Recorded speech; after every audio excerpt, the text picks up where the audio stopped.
Abra aí em 1 Reis, capítulo 18. 1 Reis, capítulo 18.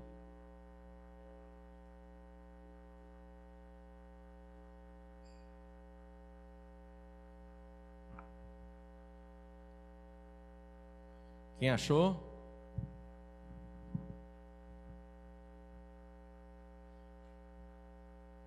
Fique de pé, vamos ler a palavra de Deus. Vamos ler o versículo de número 21.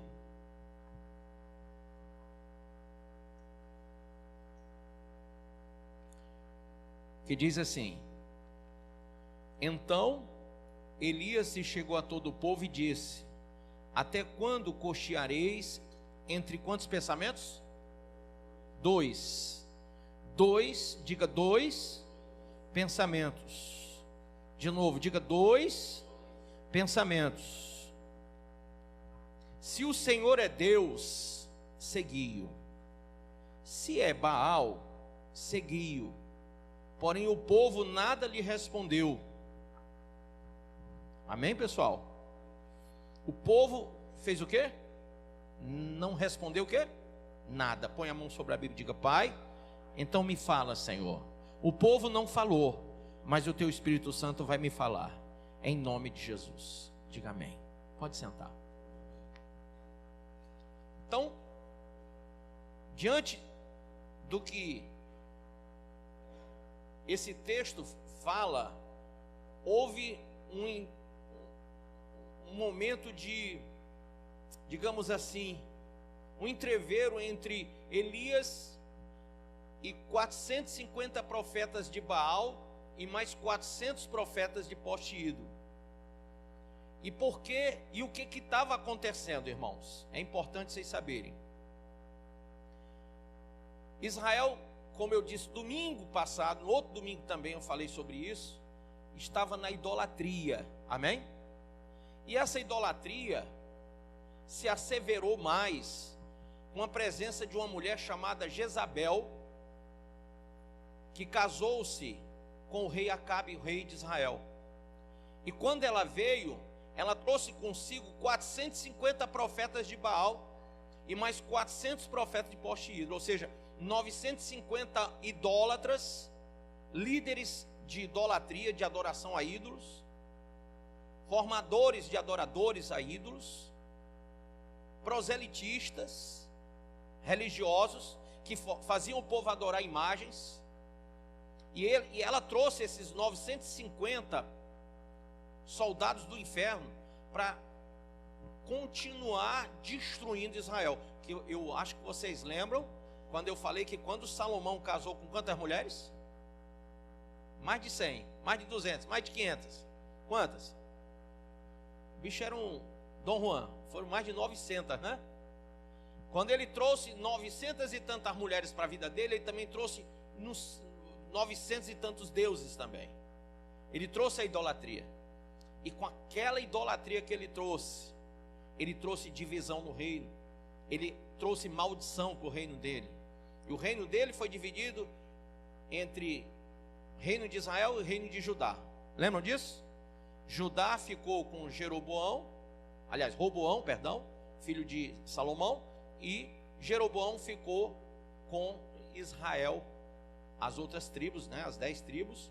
Isso aí, Jeroboão não era filho de Salomão, era filho de, salvo engano, Isacar, um nomezinho assim, né, que agora eu não estou lembrando o nome do pai dele.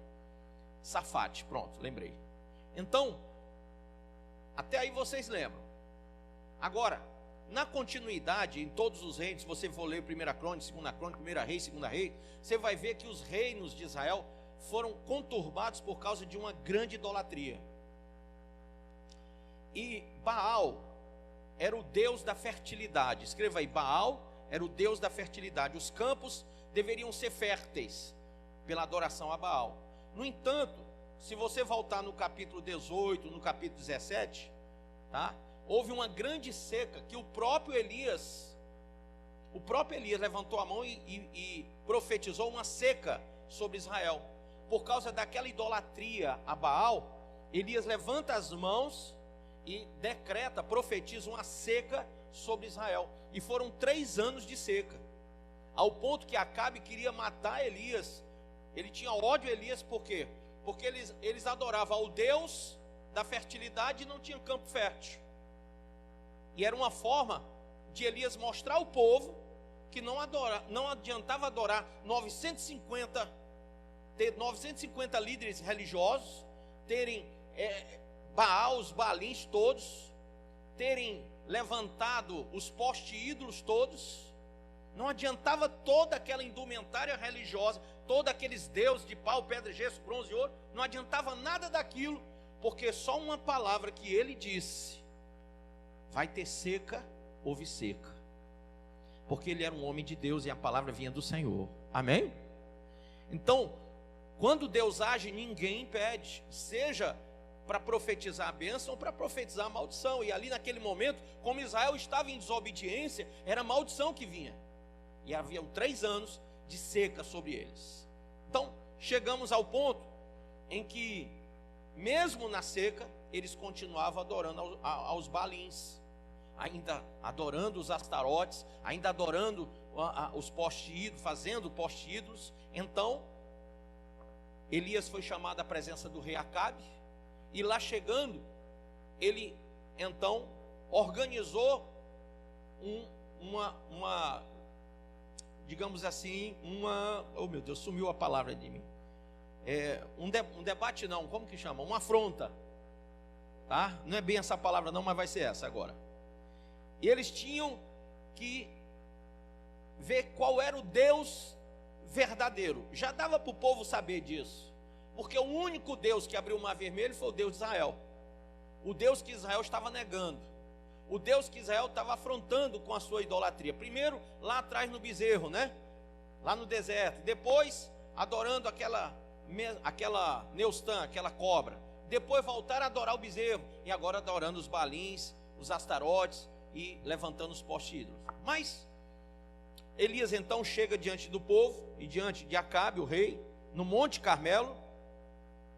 Ele, diante de todos os profetas de Baal, ele propõe então que seja feito um tira-teima. Qual é o Deus verdadeiro? Vamos lá. Aqui no versículo de número 21.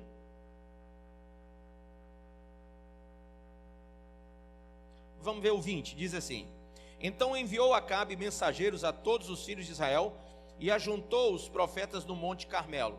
Então Elias se chegou a todo o povo e disse: até quando cocheareis entre 2 pensamentos? Se o Senhor é Deus, segui-o. Se é Baal, segui-o. Porém o povo nada lhe respondeu, porque o povo, quando não tem uma definição de fé, não diz nada.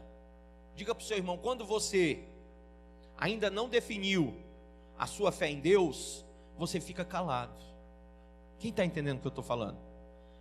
Você fica calado. As pessoas estão falando, o pastor está ensinando e você se cala, mas se cala como quem diz assim: eu vou ficar calado porque eu não vou me definir, eu não vou tomar uma posição.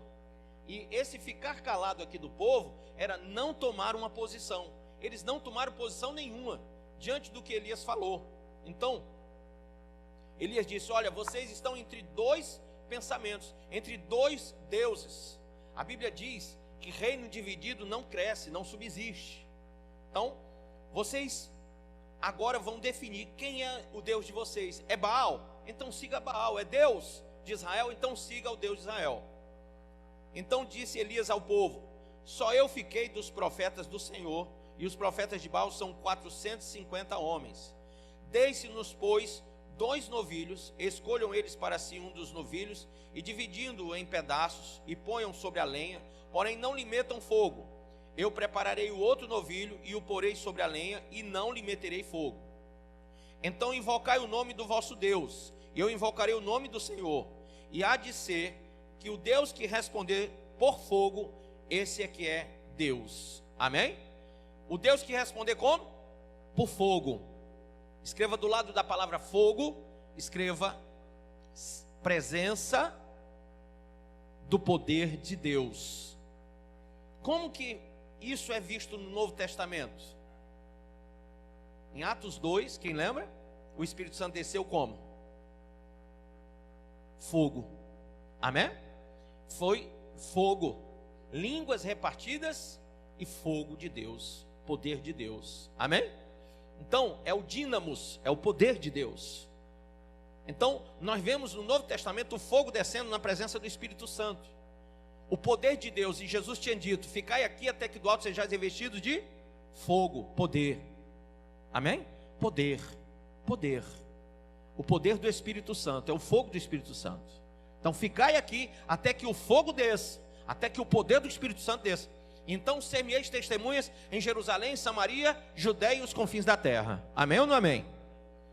Da mesma forma, vamos voltar para Reis, porque nós estamos diante de um profeta que diz assim: ó, vocês vão ficar aqui, e o Deus que responder com fogo, esse é o Deus verdadeiro. Deus que não tem fogo, não é Deus. Deus que não tem poder, não é Deus. Deus que não tem essa manifestação, não é Deus. E o povo ficou calado. Ficou calado. Mas na hora que ele disse: vamos ver qual é o Deus que responde com fogo, aí o povo gostou dessa palavra. Veja aí no versículo. Então invocai o nome do vosso Deus, verso 24. E eu invocarei o nome do Senhor, e há de ser que o Deus que responder por fogo, esse é que é Deus. E todo o povo respondeu e disse: é boa esta palavra. Amém? E aí do 25, irmãos, em diante, os profetas de Baal vão lutar com o Deus deles, pedir ao Deus deles o fogo. Mas a Bíblia diz que passou o tempo, passou as horas, passaram o tempo e nada de fogo, porque Baal não tem fogo. O Espírito Santo não está em Baal, está no Senhor. Amém? Então não adianta pedir fogo a Baal, não adianta pedir a Satanás que mande fogo, que mande a presença do Espírito Santo, que o Satanás não tem isso para lhe dar. E ali eles estavam pedindo uma manifestação de poder sobre aquele altar, sobre aquele local de sacrifício. Eles colocaram o novilho, colocaram a lenha, não meteram fogo, e esperaram e nada. E depois que passou o tempo, Elias chamou o povo todo para si. Veja aí no versículo de número 29. Passando o meio-dia, profetizaram eles até que a oferta de manjares se oferecesse. Porém não houve voz, nem resposta, nem atenção alguma. Amém? Então Elias disse a todo o povo: chegai-vos a mim. E todo o povo se chegou a ele. Elias restaurou o altar. Grife isso. Foi o que Elias fez? Em primeiro lugar, restaurou o altar. Irmãos, escreva essa frase na sua Bíblia para você nunca mais esquecer. Altar que não está restaurado, não tem fogo. Deus não vai descer fogo sobre altar que não está restaurado. Amém? Quem lembra quando o pastor Paulo Rodrigues falou sobre as 12 pedras do altar? Quem estava aqui no dia? Estavam aqui? Alguns? Pronto. Nós vamos, durante a campanha de Abraão, ensinar vocês maciçamente, vamos massificar essa visão das 12 pedras do altar. Porque são 12 qualidades espirituais que o Espírito Santo nos traz para poder o fogo descer. Amém? A presença do Senhor, ela está diretamente ligada a essas 12 pedras espirituais. Ou seja, a essas 12 adjetivos, essas 12 coisas que temos que ter no nosso coração, no nosso altar.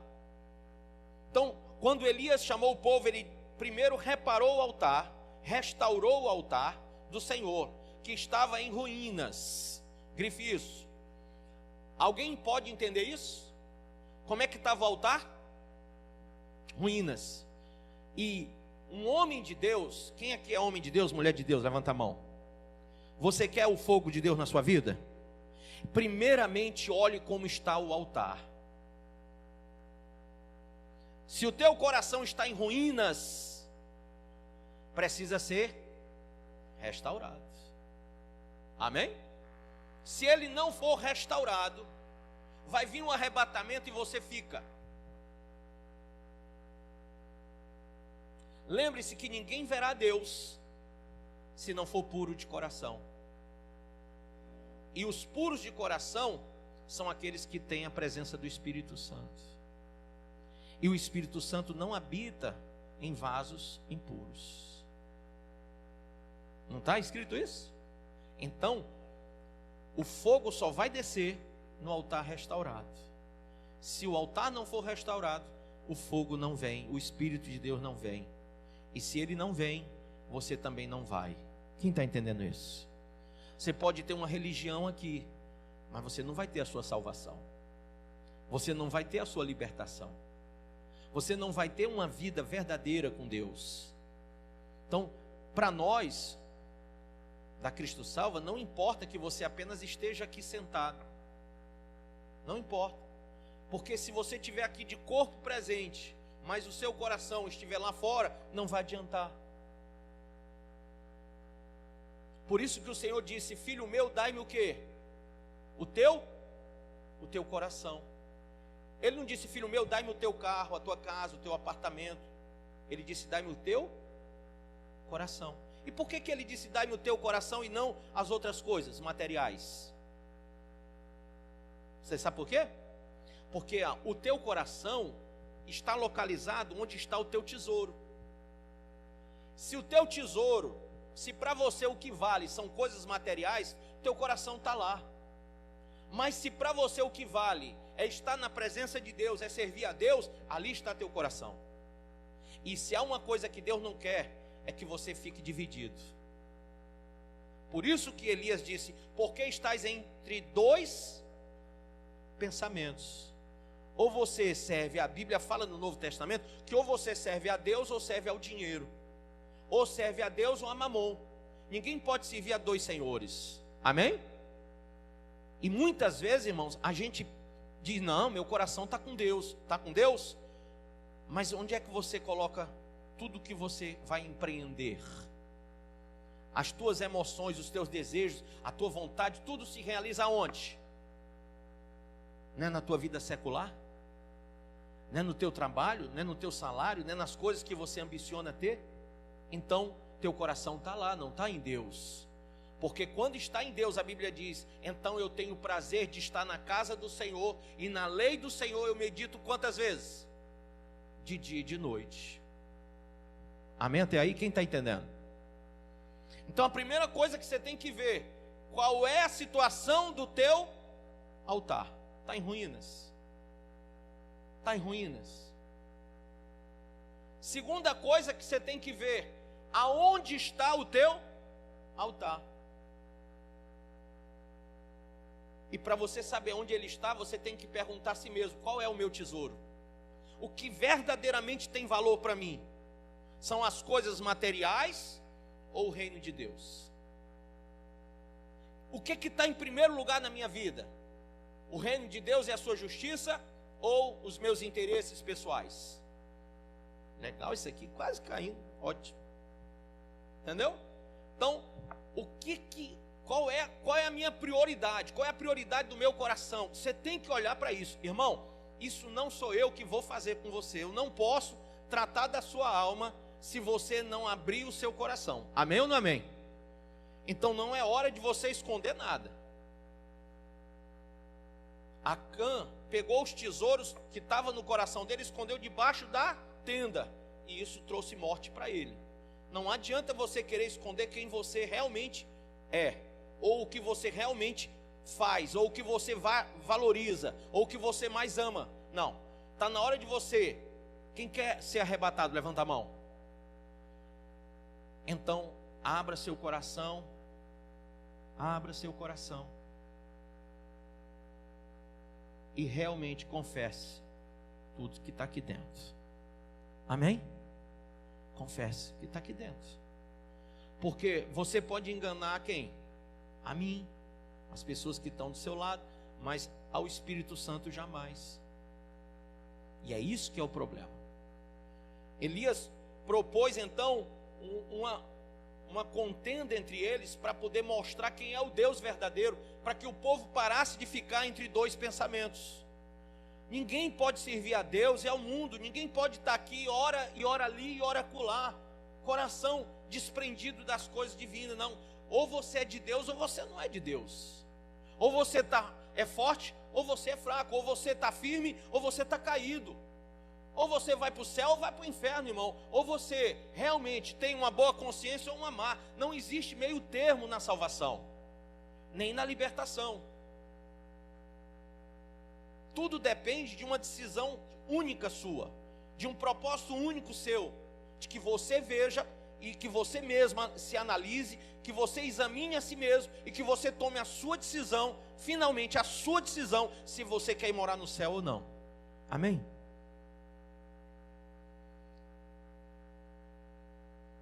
Então, quando eles fizeram isso, Elias primeiro ajeitou o altar, veja. E quando ele foi ajeitar o altar, ele viu que estava em ruínas. E o que foi que ele fez? Tomou 12 pedras, grife aí, tomou 12 pedras. Segundo o número das tribos dos filhos de Jacó. Quantos eram os filhos de Jacó? 12. Jesus, quando veio, levantou quantos discípulos? Quantos apóstolos? 12. Olha que coisa. E lá no céu, quando houver o grande trono branco, estarão os 12 lá no juízo. Entendeu? Então, nós temos aqui uma visão profética também. Ele pega as 12 pedras, referente aos 12 filhos de Jacó, que significa as 12 tribos de Israel, que significa também os 12 discípulos de Cristo, numa formação para que todos vejam que um altar é construído por valores espirituais. Por isso que cada pedra dessa tem o seu valor, cada tribo tem o seu valor, cada discípulo tem o seu valor, cada apóstolo tem o seu valor, cada um vai ter o seu devido valor. E cabe a nós não deixar que nenhuma pedra falte no nosso altar. Amém? Então ele tomou 12 pedras, segundo o número das tribos dos filhos de Jacó, ao qual viera a palavra do Senhor, dizendo: Israel será o teu nome. E qual era a visão disso aqui? Era levantar Israel de Deus, porque Israel foi levantado por Deus, mas agora Israel precisava ser levantado novamente. E para que fosse quebrada a idolatria, Israel fosse levantado novamente, o altar teria que ser reedificado, e as 12 pedras, significando todo o propósito original de Deus, deveriam ser postas ali.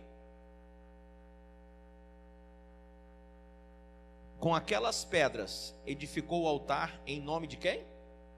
Do Senhor. Depois fez um rego em redor do altar, tão grande como para semear 2 medidas de sementes. Então armou a lenha, dividiu o novilho em pedaços, pô-lo sobre a lenha, e disse: enchei de água 4 cântaros. E assim eles encheram bastante o local com água. E depois deles terem enchido bastante com água, no versículo de número 36 ele diz: no devido tempo, para se apresentar a oferta de manjares, aproximou-se o profeta Elias e disse: ó Senhor, Deus de Abraão. Olha só quem é que ele vai citar primeiro? Abraão.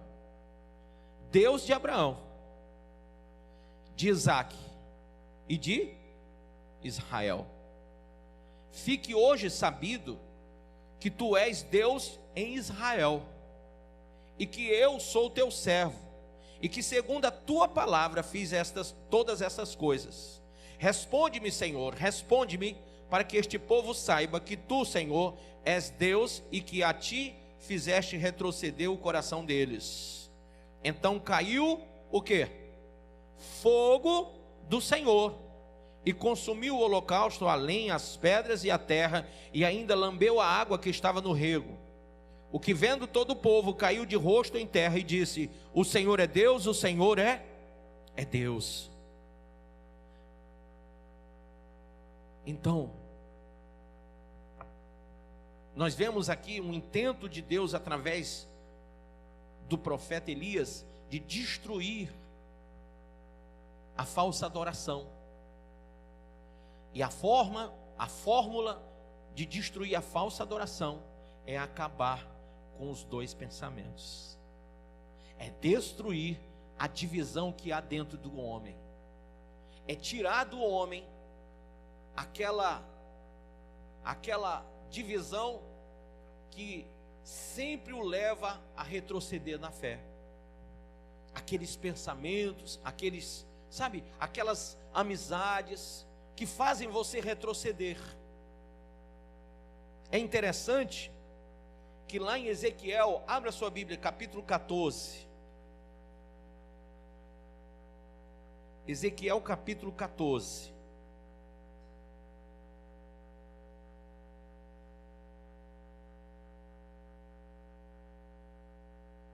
Depois nós vamos falar mais sobre isso, mas eu queria citar Ezequiel aqui, no capítulo de número 14, para você perceber algo.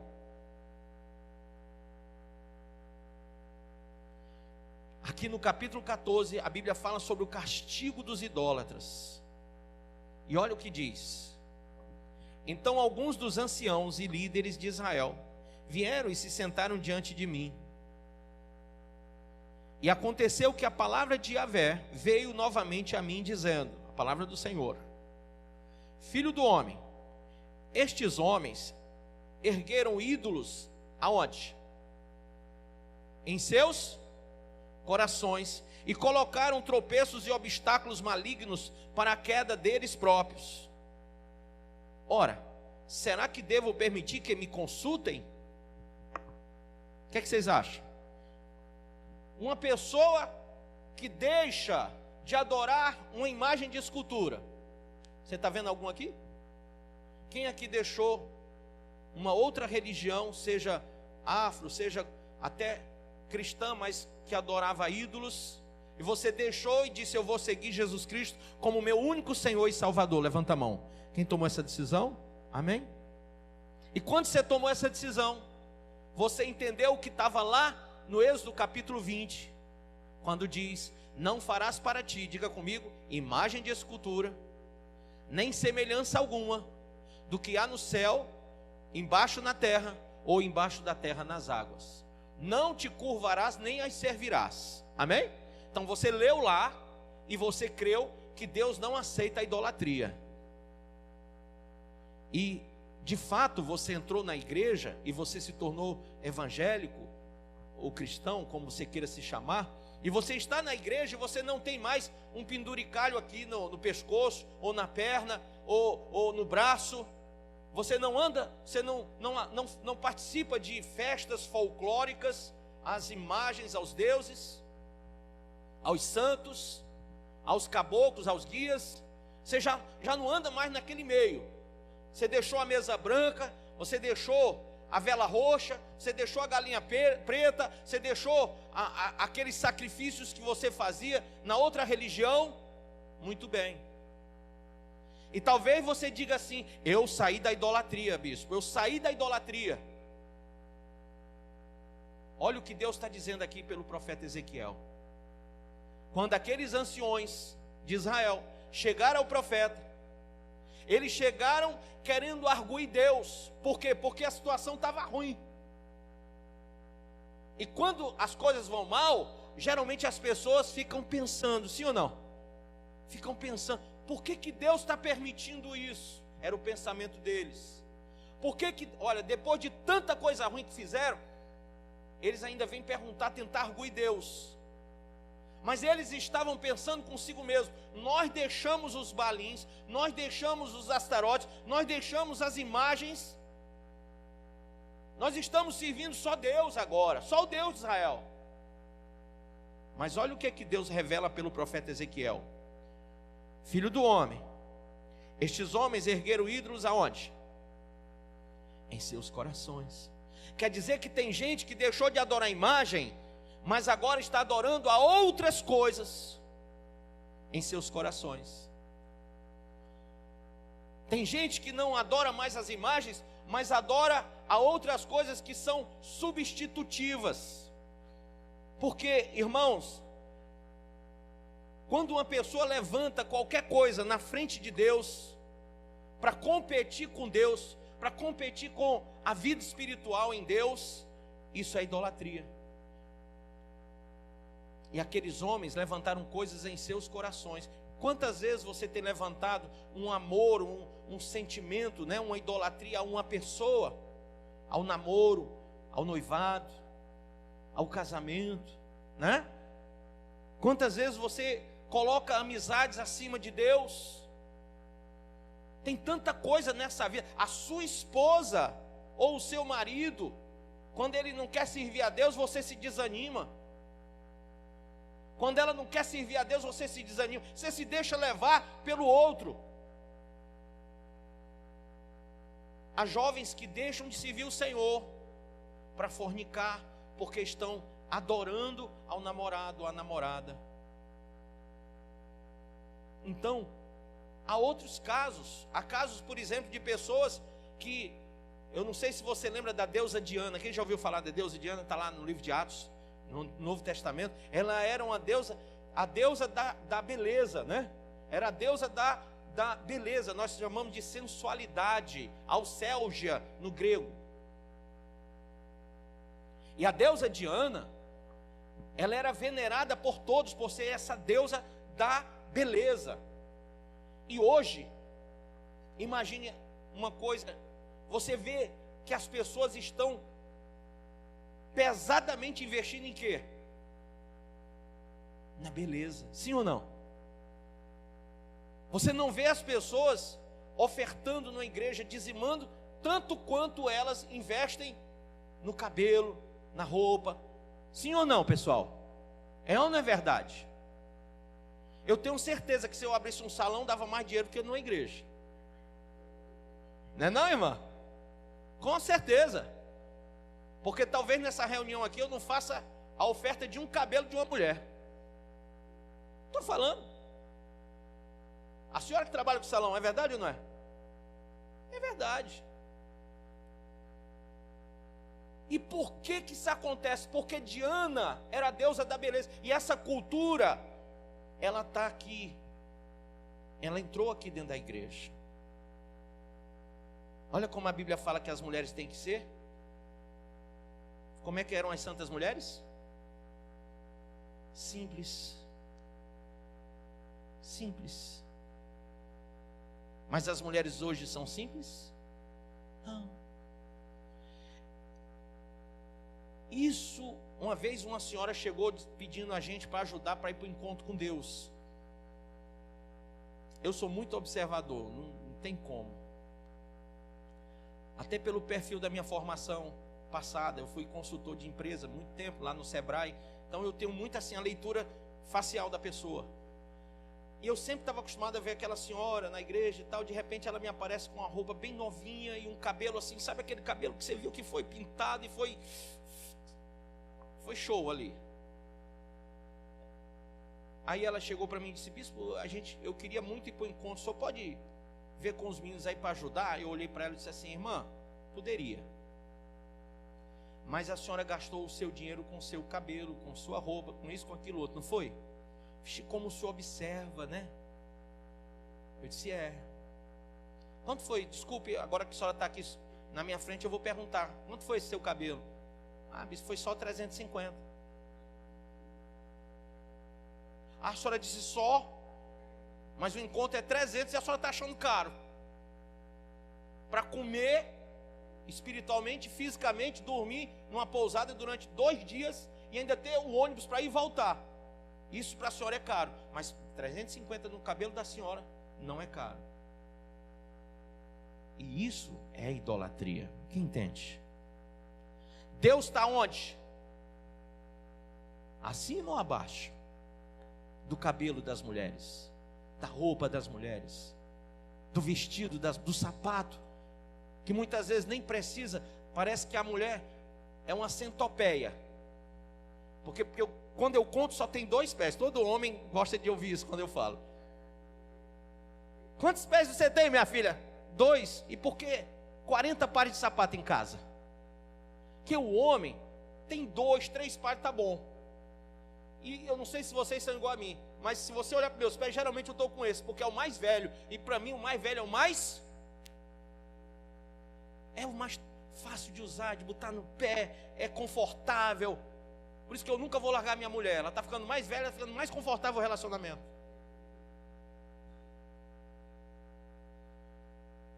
Queridos, essa cultura de Diana está aqui na igreja. Essa cultura de Jezabel, que era uma mulher que atraía os homens, está aqui na igreja. A Bíblia fala que os jezreelitas, que são os seguidores de Jezabel, não herdarão o reino dos céus. Olha só. Então aqui, quando o profeta Ezequiel recebe aqueles anciões, Deus diz para eles: olha, eles ergueram a idolatria, não foi no mundo físico, mas no mundo emocional, espiritual deles, no coração deles, no altar deles. Eles têm coisas que são mais preciosas do que eu. E eu nunca vou esquecer do que Deus disse a Samuel quando foi levantar Davi: o homem vê o que está à sua frente, mas eu vejo o que está no coração dos homens. E Deus viu o que estava no coração de Israel e dos anciões. Os anciões tinham colocado a idolatria no coração. Eram coisas, eles estavam adorando a coisas, a pessoas. E eu quero que você entenda que os idólatras não herdarão o reino dos céus. Irmão, eu não sei qual é o tipo de idolatria que você está praticando no seu coração, mas se tem coisas mais preciosas do que o reino de Deus, do que a casa de Deus, do que a obra de Deus, do que viver para Deus, então você é um idólatra também. Ah, bispo, eu amo meus filhos, mas eles não podem estar acima de Deus. Quem está entendendo isso? Bispo, porque se Deus não converter meus filhos, eu não vou mais servir a Deus. Então, não sirva. Porque se teus filhos estão acima de Deus, Deus não é contigo, você é idólatra dos filhos. Você não pode adorar filho nenhum, porque a salvação é individual. Lá no céu, e no dia do arrebatamento, ninguém vai subir porque é meu filho. A minha filha não vai subir porque é minha filha. Ou o meu filho não vai subir porque é meu filho. Ou você não vai subir porque é minha ovelha. Você vai subir por causa do seu relacionamento com Deus. Entendeu? Entendeu isso? Então, Deus está olhando para dentro do teu coração e não adianta tentar disfarçar. Tem um Deus que é muito forte, mas muito forte, dentro da igreja, que toda hora está substituindo Deus. Sabe qual é? Quem arrisca? Qual é o nome desse Deus? Começa com D também. Também começa com D. Como é o nome? Ele é raiz de todos os males. O dinheiro. O dinheiro. Você já viu um Deus tão adorado no mundo e na igreja como o dinheiro? Ao ponto das pessoas irem até a igreja para receberem coisas e não a Deus, e não o Espírito Santo. As pessoas estão buscando os pães e os peixes. Quem lembra quando Jesus multiplicou pães e peixes? Levanta a mão. Quantas pessoas tinham ali? Quem lembra? 5.000 homens, diga. Fora mulheres, crianças e idosos. Se você contabilizar menino, idoso e mulher tem muito, e menino tem muito mais ainda, dava no mínimo umas 15.000 pessoas ali, sim ou não? E eles estavam com Jesus na multiplicação dos pães e dos peixes. Mas de 15.000 pessoas que estavam lá para receber pão e peixe, só ficaram 120 pessoas para receber o Espírito Santo. De 15.000, 120. Porque as pessoas, elas querem muito receber o pão e o peixe, o material. Mas não estão afeitas a entender que o que importa é receber o Espírito Santo. Amém, pessoal? Porque depois que você recebe o Espírito Santo, você está selado. Eu não tenho carta aqui para mostrar, mas quem já viu uma carta? Ela tem um selo que é colocado para que ela tenha destino. E você, quando sela uma carta, por lei, ninguém pode abrir a não ser o destinatário, sim ou não? Então entenda uma coisa: quando você é selado na igreja pelo Espírito Santo, quem sela você é Jesus, e quem recebe você é o Pai.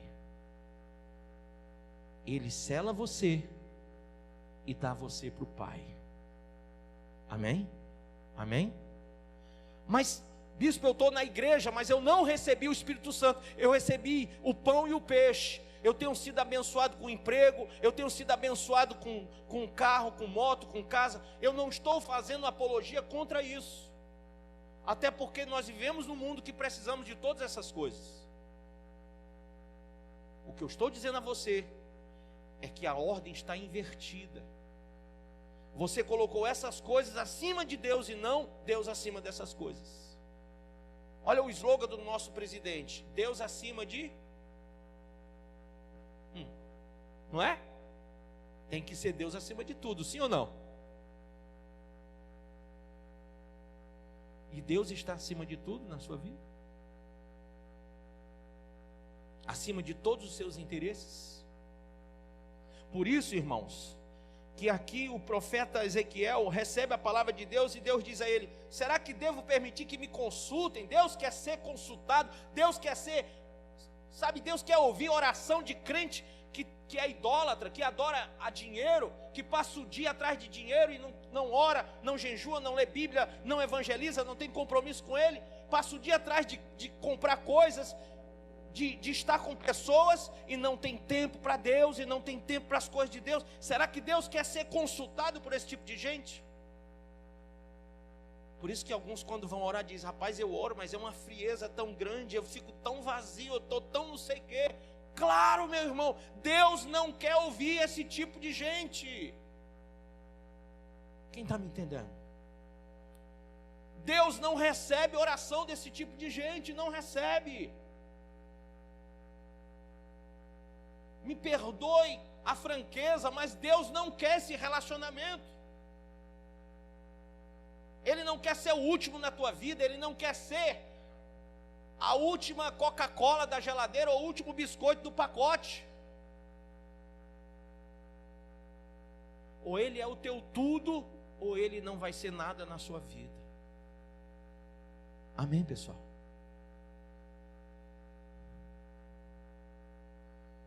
Portanto, versículo 4: abre a tua boca, fala com eles e dize-lhes: assim diz Yahvé, o eterno e soberano Deus, quando qualquer israelita construir qualquer ídolo em seu coração e puser tropeço ímpio diante do seu rosto e depois consultar um profeta, eu, Yahvé, o Senhor, responderei pessoalmente a essa pessoa conforme a sua atitude, o quê? Idólatra. Amém? Assim agirei, a fim de reconquistar o coração de toda a casa de Israel, nação que me desprezou em troca de seus ídolos inúteis. Então, quando uma pessoa que coloca coisas e outras pessoas e dinheiro e seja lá o que for na frente de Deus, chegar para Deus com conversinha, com nhenhenhê, a resposta de Deus vai ser ao idólatra. Amém? Ele vai falar não como um filho, um pai fala com um filho, não como um senhor fala com um servo, ele vai falar como o Senhor eterno fala aos idólatras. E sabe como é que o Senhor eterno fala com os idólatras? Ele diz: estes não herdarão o meu reino. Quem está entendendo isso? Quem quer ser arrebatado? Quem quer morar no céu? Então ajeita o teu, repara o teu altar, Repara a tua vida antes que seja tarde demais. Eu acho que o momento está ficando muito agressivo, muito perigoso. Se você liga a TV, você está vendo coisas que, pelo amor de Deus. Vou dar só um exemplo. Se acontecer no Brasil o que está acontecendo na China agora,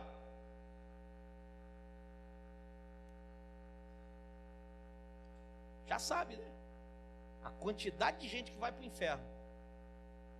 Vou só lhe dar um exemplo básico. Se vier para cá aquilo tudo que está lá, não tem shopping center, não tem comércio aberto, não tem igreja aberta, vai fechar tudo. Porque onde tiver gente com essa doença, espalha. Então não vai ter mais comércio. Você vai comer da onde? Bispo, eu trabalho numa loja que entra gente. Pois é, não vai mais entrar. Bispo, eu trabalho num shopping que é cheio de loja. Não vai mais ter. Ninguém quer entrar. E a briga, em vez de ser para vocês virem para a igreja, é para vocês não virem mais para a igreja. E aí, muitos vão ter saudade. Eu lembro daquela época que eu ficava sendo convidado para ir para o culto. Você perdeu, playboy. Porque quando era para você buscar o Senhor, você foi frio e calculista. Quando era para você se dar para Deus, você não fez. Quando era para você ganhar alma, não ganhou. Aí vem Jesus. Claro que vem. Vou dar uma dica para você escatológica. Se uma reunião que o Papa Francisco está querendo organizar acontecer no mês de maio, e eu já vi isso em jornal, não foi só internet, para não dizer, foi coisa de internet, não. Que ele está querendo juntar, já está conversando com a Rainha Elizabeth, da Inglaterra, lógico, para juntar os líderes mundiais no mês de maio, não sei se é 4 ou 14 ou 2, por aí. E essa reunião é para compor uma liderança mundial. O nome dessa liderança é Anticristo. O pacto de paz entre Israel e a Palestina está pronto, não foi assinado. Porque quem propôs a assinatura foi o Trump. E os palestinos não aceitam ele. Mas, quando você vai pesquisar, os palestinos se dão muito bem com Emmanuel Macron da França. E o pacto já está feito, já está elaborado. Só falta eles concordarem com o intermediário, aquele que vai intermediar. Quem está entendendo? O medianeiro. E sabe como é o nome do medianeiro na Bíblia? O que vai propor o pacto de paz entre Israel e Palestina, que vai ser assinado, é o Anticristo. Só que esse pacto ele é assinado depois do arrebatamento. Se o pacto já está pronto, e se estão querendo formar uma liderança mundial, tudo agora para maio, dá para dar uma desconfiadazinha ou não? Que o arrebatamento pode ser hoje? Dá ou não dá? Dá para regalhar os olhinhos e perceber o tamanho do buraco, do prejuízo, da sua frieza espiritual, da sua inércia, da sua vagarosidade em arrepender-se, em pedir perdão para aquele que você está devendo, em chorar na presença do Pai, em se humilhar, em buscar a face de Deus, em se converter do mau caminho, em ajeitar o altar. Então talvez essa campanha de Abraão seja a última da nossa vida aqui na terra. Talvez seja a tua última oportunidade de ajeitar teu coração. A última. E eu estou propondo que você, teimoso, orgulhoso, soberbo, iracundo, faccioso, tudo que é oso aí, pode pegar, que você se reconcilie com o Espírito Santo, com Deus. que você se ajoelhe mesmo, porque você é pó.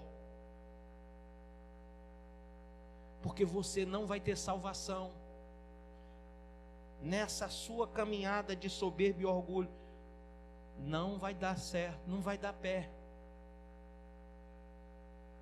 Com um coração cheio de idolatria, e o primeiro Deus que se ergueu foi você mesmo. Você vale mais do que toda a palavra de Deus junta. O que você pensa, o que você quer, é o que você faz. E isso vai te deixar de fora do dia do arrebatamento. Por que cocheais em dois pensamentos? Por que diante de todas essas mensagens que eu tenho pregado ao longo da minha vida, eu tenho visto pessoas em dois pensamentos? Eu tenho visto uma igreja que o amor se esfriou. Profeticamente falando, o período seria esse: o amor de muitos estaria esfriado, e Satanás iria convencer até mesmo os escolhidos, ou seja, aqueles que deveriam levantar a bandeira da salvação no mundo, estariam de bandeira baixa, dando mau exemplo, caindo, dando mau testemunho.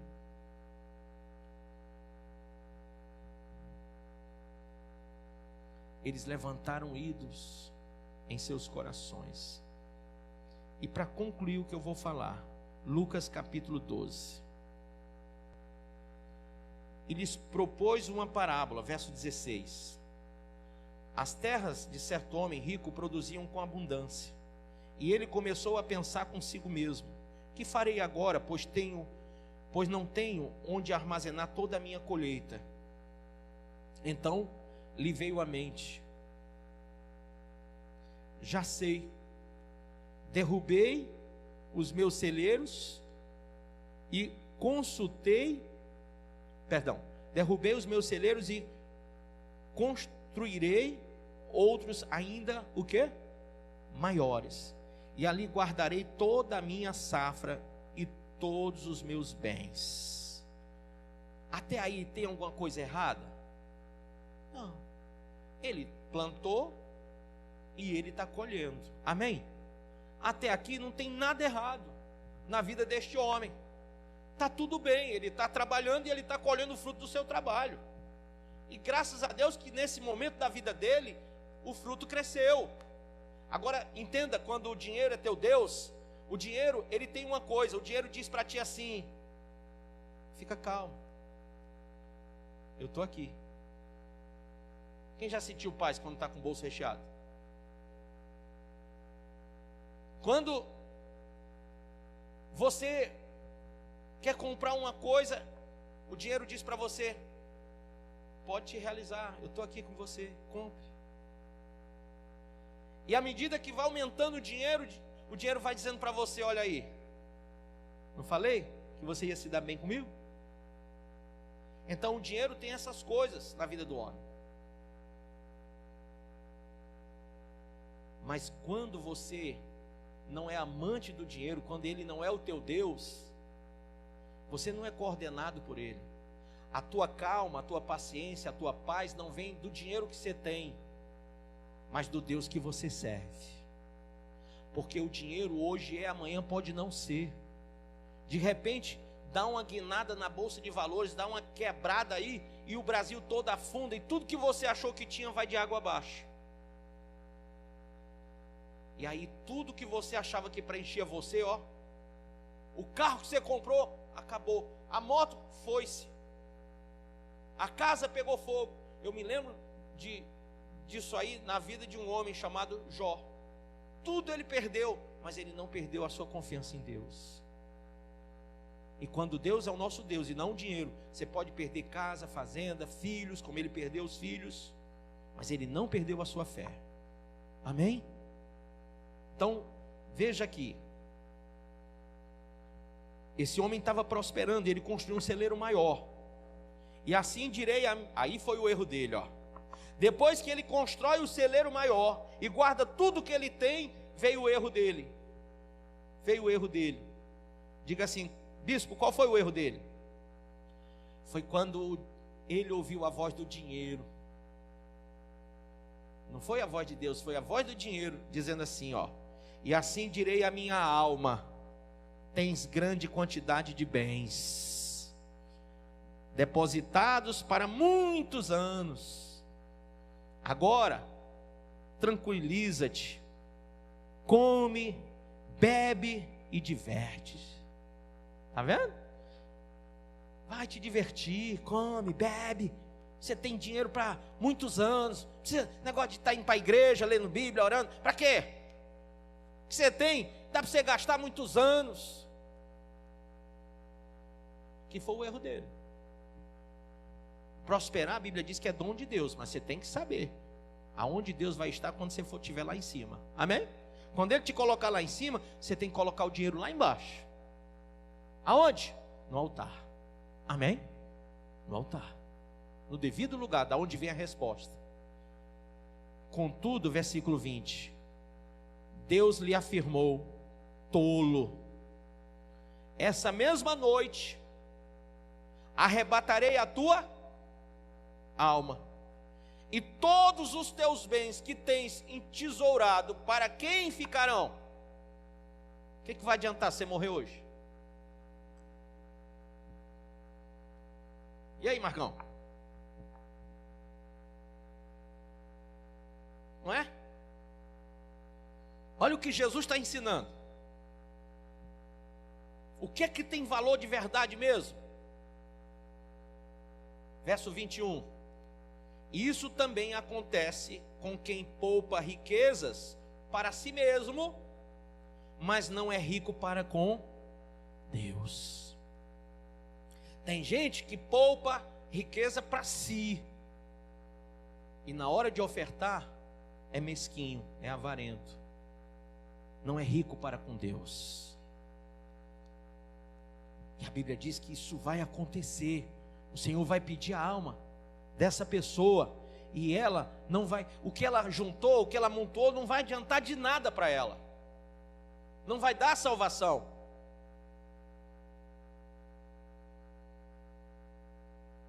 Então, se você tem poupado riqueza para si mesmo e não tem sido rico para com Deus, quando a gente chama para uma oferta, para um sacrifício, quando a gente chama para ser um dizimista, você é aquela pessoa fechada, porque você não está liberto, porque o dinheiro manda em você e não você nele, porque você ainda não colocou Deus no seu devido lugar, que seria em primeiro. Amém?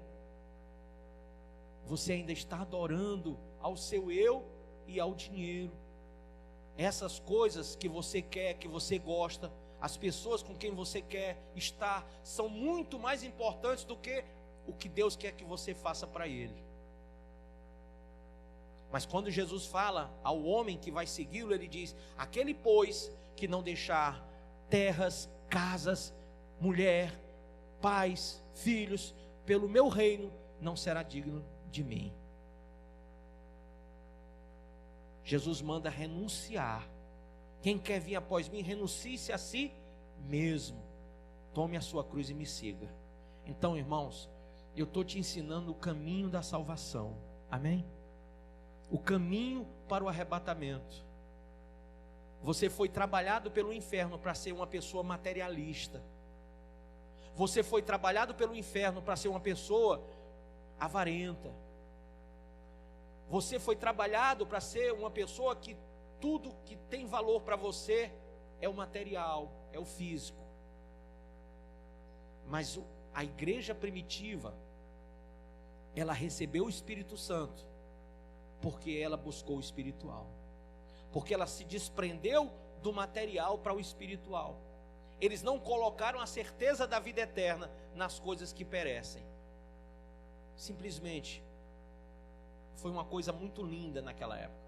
Eles pegaram tudo que tinham e dividiam entre eles, depositavam aos pés dos apóstolos. Os diáconos vinham e dividiam e ajudavam. A igreja primitiva não faltava nada a ninguém, porque eles não tinham nada como seus pertences pessoais. Nada era deles mesmo. Você aqui ainda diz: eu tenho um carro, uma casa, um sítio, uma fazenda, um não sei o quê, eu comprei um avião, um helicóptero. você enche a boca dizendo meu. A igreja primitiva não tinha esse pensamento. Eles diziam assim: olha, nós agora temos uma casa, nós temos um carro, nós temos um helicóptero, nós temos um ônibus, nós temos um caminhão, nós temos isso, aquilo, outro. Amém? Isso é nosso, é para todos.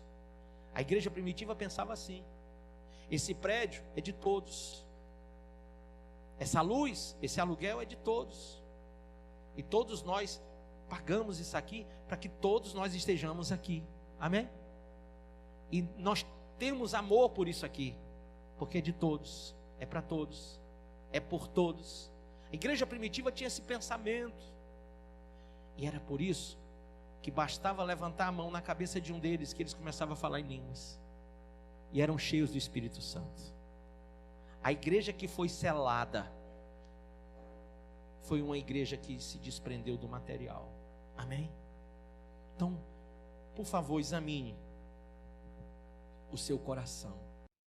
Você acabou de ouvir essa poderosa ministração da palavra de Deus. Eu creio que sua vida foi abençoada. Eu quero que você ore comigo, profetizando sobre a sua vida a salvação que vem de Cristo Jesus. Ore conosco.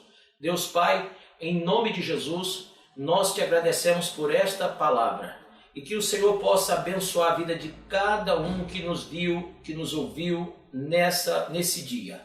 Deus Pai, em nome de Jesus, que esta pessoa esteja agora entregando a sua vida, recebendo a salvação que vem do Senhor. Pois assim, Pai, nós profetizamos salvação, cura, libertação, em nome do Pai, do Filho e do Espírito Santo de Deus. Amém.